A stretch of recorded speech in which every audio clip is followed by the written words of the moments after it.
Hey, gang, welcome back to my channel. I'm your girl, R.S. Lewis, aka The Insomniac Writer, and today I have another trailer reaction. I'm looking at Violent Night 2. I saw the first one when it came out around Christmas time, and it was fucking awesome. And I can't wait to see this one. So I'm gonna shut up. Get your chips, dips, and all that other good stuff. I got water because, actually, no, I got coffee because I'm more tired than I thought I was. Look at how I look, y'all. Anyway, without further ado, we're gonna get to it. This Santa Claus looked just as tired as my ass.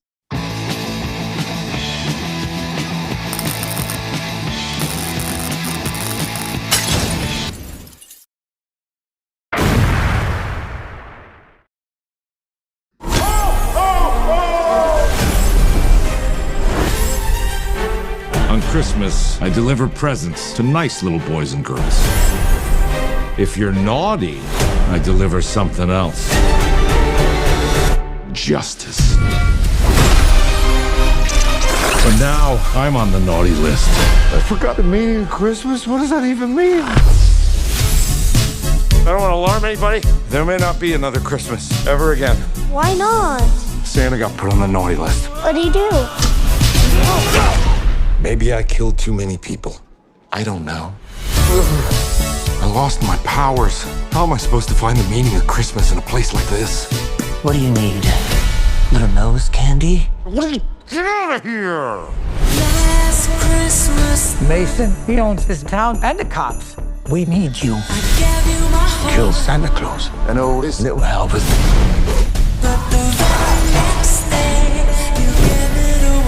It's time to save Christmas and get off the naughty list.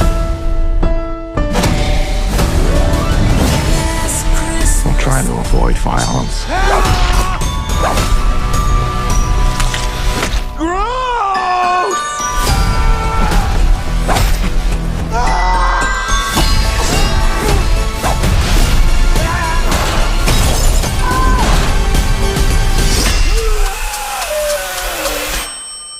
Yo, is it me or does... No, that guy smells amazing.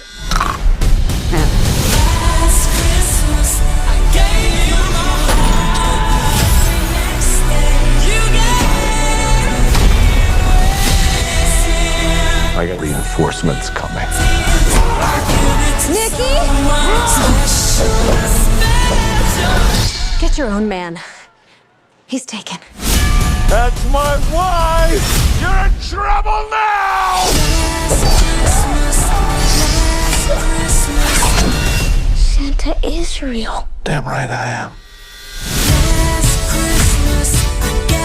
Any last words? Make my sleigh.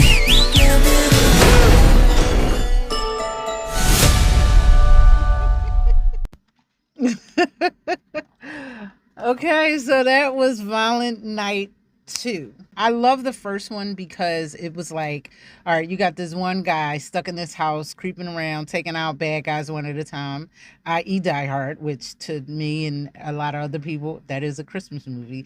I said what I said. But this is confirmed because instead of it being Bruce Willis, it's David Harbour as Santa Claus. And it was like one of those surprise movies. When I went to see it on Christmas Day, it was actually a lot of people in the theater. And I was like, wow, okay. And it was like such a surprise hit that it immediately got greenlit for a sequel. And I'm like, you know what? That's great. That is perfect. I think this has the makings of a franchise. I'm hoping that they don't try to do the most, you know, I hope they don't go downhill. And you know how sequels usually end up being not as great. Sometimes you might get shocked. But regardless of such, we're getting more. You got to have more. I'm going to jump down into this cast because the cast looks so damn awesome. We got David Harbour as the Santa Claus, Saint Nick himself. Well, not technically, I don't think he's Saint Nick. He's something else because we saw a little smidge of him being this like Norse, I don't know, Viking type warrior back in whenever, and he gets the Santa Claus gift. I guess it gets passed down through the ages. And now he on the naughty list. That's actually kind of funny. Santa is on the naughty list. Hope they don't replace him with a new Santa. You know, he's cut off from the North Pole. He ain't got his powers. We'll see. But he was so awesome in the first one. I know People know him from Stranger Things, and he even did Hellboy. We've had the Hellboy. I think he was a close second, honestly. They redid it again. I didn't see it. But that's just my personal opinion. I'm not saying he's better than the OG one, obviously. No. But I did enjoy him. Moving on, Mrs. Claus. Kristen Bell, my girl, Veronica Mars. I love that show. When they took that show off there, I was livid. I was angry. How dare you? Moving on, Jared Harris. Fun fact, he has played in so much other stuff. He was supposed to be in Spider-Man, not the new one, the OG one. But I think they cut his part out, his character out. I don't know if you ever seen the original teaser for the original Sam Raimi, Tobey Maguire Spider-Man, but there was a scene that featured the Twin Towers, and unfortunately they had to reshoot a lot of stuff because the Twin Towers were knocked in. And you actually see people in the original movie at Ground Zero that they filmed interviewing, like they kind of like a mock interview in New York. I thought was actually cool. It made it give the feel of New York. I'm not from New York, but I have family and friends there. I felt that when I saw Shazam, I'm like, I saw one section of Philly, and that was Art Museum, and the rest was, I don't know where the hell that was at. But moving on, he's been this guy right here that I'm talking about. He was in Chernobyl. That miniseries was actually pretty good. I want to say he was in something. It's something else that sticks out to me, and it'll probably come to me later on. Wasn't he in Resident Evil? Yes, the man in the wheelchair. He was the dude, Dr. Ashford. He wanted them to save the daughter. That's one of my favorite ones from that franchise. But moving on, we got King Batch. Well, who goes Andrew Bachelor? Okay, I didn't know that was this man's name, King Batch. Okay, I ain't even mad at it. Dude started on social media and making videos, YouTube, all this other stuff. My daughter put me on to him, his reactions and all that other stuff.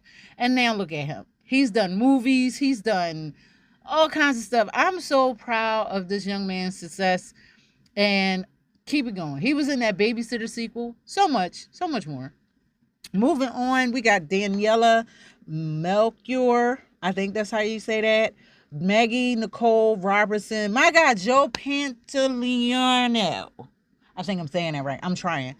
My guy from The Matrix. And so much other shit. Like, he was the bad guy in the first Matrix. I liked him. What's his name? Cypher? He was Cypher? I don't know. Moving on. It was my guy. We got David McInnes. This is the Norwegian #1. Ashton Crestman, that little youngin'.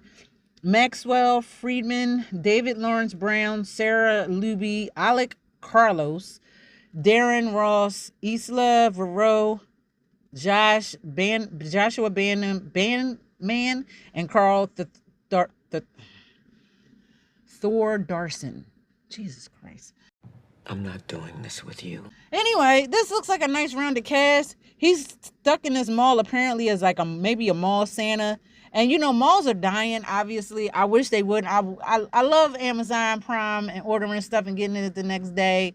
But I went to the mall not that long ago, and it was the most depressing thing ever. I miss the malls. We would go there not just to shop, to hang out, get out the house and just hang out with friends. Hey, Jay! Brody man, noochies. That was like a thing, and it's becoming a relic. But I'm hoping maybe we'll get somebody will be able to revive.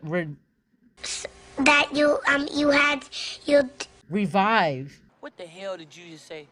The mall industry, please, because I miss it. I don't want to always order shit. Sometimes I want to go to the store and try the shit on, but that's beside the point.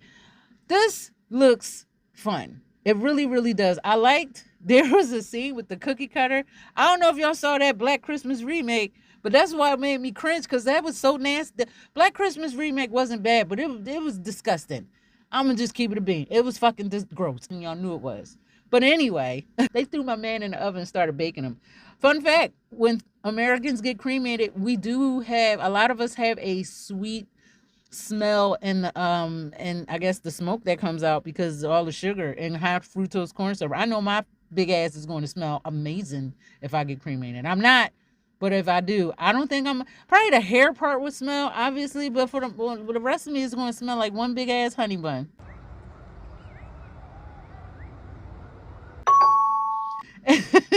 Anyway, we're done with post-production as far as I'm told. It's already done. Looks like we have a release date expected as of December 4th. It might get pushed back. It might not. Who knows? But we are getting Christmas 2026. That is for sure. Or Christmas month. And I know what I'm going to be watching for Jewish Christmas. For those of you, I've mentioned that before. Jewish Christmas is basically, for those of us that do not celebrate Christmas, we go to the two places that are open on Christmas: movie theaters and Chinese restaurants, or I'm sorry, Asian restaurants, because it could be Thai, it could be Japanese, but the point is that we go there. I know the last time, me and my daughter last year, I forget what we went to go see, but we took the food home because Stranger Things was premiering on Christmas Day, and I was like, all right, we're going to the movies, we're going to get the Chinese food, we're going to go home, and we're going to watch Stranger Things, and that's exactly what we did. I'm just glad this ain't going to Netflix because, yeah. And I'm glad, speaking of theaters, I'm glad that they're also being revived because people were starting to get used to staying home. If you say, Rose, come on, we're going to watch movies, that's cool, that's fine. But if I say I'm going to the movies, let's go, and you're like, oh, I don't really like going to the movies, just consider our friendship null and void, or just don't ask to hang out with me that often, because that's my number one thing to do is go to the movies, get my popcorn, my nachos, sneak in my dip. I ain't gonna lie, now I just go to Chipotle, get some chips, pico, and guac. And I will sit there with my popcorn and my nachos and a beverage from the theater. I will support. I might even get candy there. Who knows if I don't stop at the dollar store. So what did you think of Violent Night 2? Trailer. Did you like it? Did you love it? Did you hate it? Are you going to go watch it? Leave your comments down below, because where is she going to leave them? And before you go, make sure you like, subscribe, and hit that bell so you can be notified of other videos and stuff. All right, I'm about to get my ass out of here. It was raining, and I wasn't going to do a trailer reaction, but then it just started downpouring. I was like, all right, let me go back in and do this, and then I'm going to leave. So that's what I'm about to do. All right, I'm about to get out of here for real. Be awesome, be you, but above all else, love yourself. And I'm out.